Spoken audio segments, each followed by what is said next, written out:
لحد كده والموضوع مخلص. الموضوع ما انتهاش بان الاهلي ما يتخصمش منه 3 نقط. الزمالك يتقدم بشكوى رسميه للمحكمه الرياضيه الدوليه ضد النادي الاهلي علشان يتخصم منه ال3 نقط. انا عايز اسال سؤال ومحير ناس كتير جدا: هل لو الاهلي اتخصم منه ال3 نقط الزمالك هيكون متصدر للدوري المصري؟ طبعا لا. ولو لو الاهلي اتخصم منه 3 نقط هل الزمالك هيكون تاني الدوري؟ برضو لا. الموضوع كله بين الاهلي وبيراميدز، ولو بيراميدز اتقدم بشكوى تقدروا تقولوا ان كنا هنعديها عادي ونقول عايزين يكونوا اول الدوري. لكن ايه اللي يخلي الزمالك مفيش منفعه رئيسيه هترجع لنادي الزمالك تخليه يعمل كده؟ لا لا، اكتر من كده كمان. تخيلوا نادي الزمالك عنده استعداد يدفع دم قلبه علشان يقف ضد النادي الاهلي. ما بيحبوش الخير للاهلي نهائيا. تخيلوا ان الزمالك هيدفع 70,000 فرنك سويسري علشان يتقدموا بالشكوى دي، يعني ما يقارب 5 مليون جنيه مصري.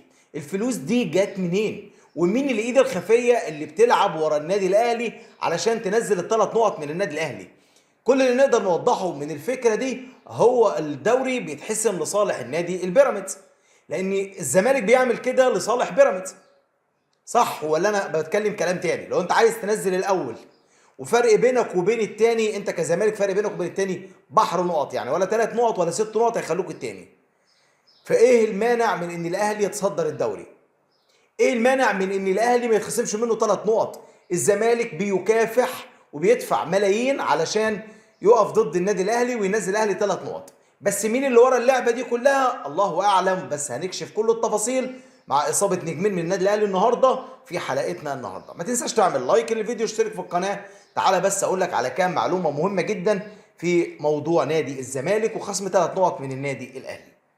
يا سيدي بكل بساطة النهاردة الزمالك دفع $1,000,000 لبوطيب، ودفع 5 مليون جنيه للمحكمة الرياضية الدولية لزوم الشكوى اللي اتعملت ضد النادي الأهلي. يعني الزمالك يا سيدي من امبارح للنهاردة دافع 55 مليون جنيه مصري. الفلوس جت منين؟ أنا كواحد من الشعب أو من الجمهور عايز أسأل: فلوس الزمالك جت منين؟ هل الزمالك عنده عقود اعلانيه الفتره دي؟ طبعا لا. هل الزمالك توج ببطولات؟ طبعا لا. الزمالك عمل صفقات؟ طبعا لا.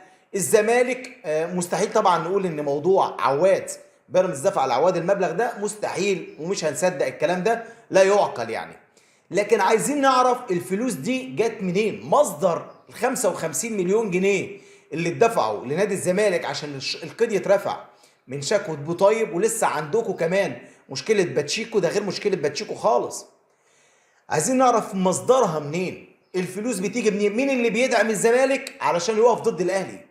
مين اللي بيساند الزمالك عشان ما تطلعش تقول الاهلي هو المدعوم؟ لا طبعا. الاهلي بنفسه. الاهلي بنفسه. ولو انت تقدمت في المحكمه الرياضيه الدوليه بشكوى ضد الاهلي انا ما عنديش اي مشاكل خالص. ده اللي ما تعرفوش كمان ان بعد خصم ال3 نقط، قبل ما تقول قرار خصم ال3 نقط، الاهلي كده كده تقدم بشكوى رسميه لاعاده مباراه القمه. واللوائح والقوانين بتقول ان الاهلي ما يتخصمش منه. شكوتك على الفاضي. انتوا بتعملوا ليه الاهلي دايما انتوا حاطينه في محك الصدمات؟ ليه حاطين الاهلي دايما هو الند الوحيد ليكم في الدوري المصري؟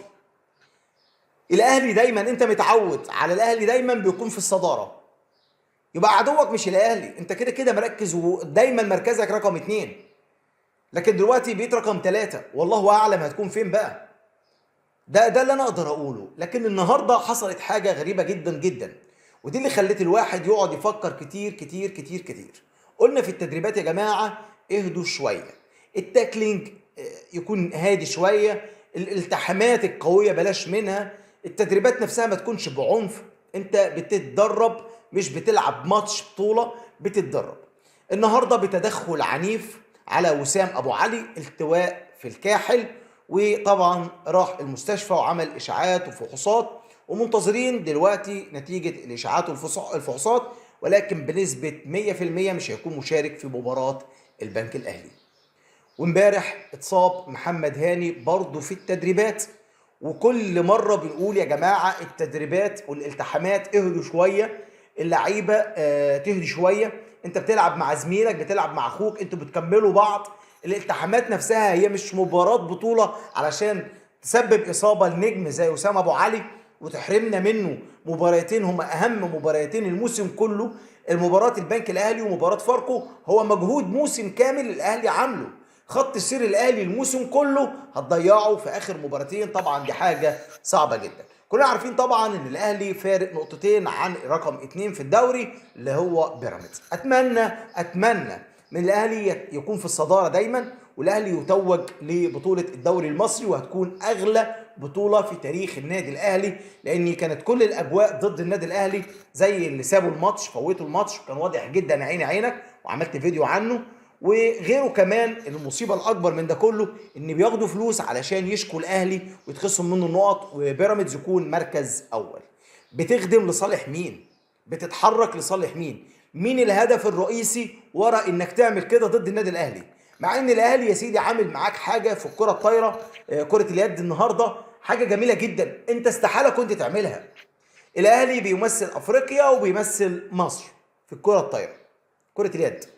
ولما اتطلب من الاهلي انه يختار، يا اما يختار بطل او وصيفه للسوبر الافريقي او وصيفه للدوري المصري لكره اليد، كان قدامه يختار الترجي التونسي وكان قدامه يختار نادي الزمالك. النادي الاهلي طبعا اختار نادي الزمالك لانه اتحط قدامه شروط، انا مضطر اختار الزمالك، مجبر على اختيار الزمالك معايا في كرة اليد. ليه؟ لان الدولة اللي هتكون مستضيفة للبطولة هيقسموا المجموعات، والاهلي يختار من ضمنهم مجموعة يقول انا هلعب في المجموعة دي، واول مباراة افتتاحية الاهلي اللي هيختار يلعب المباراة دي.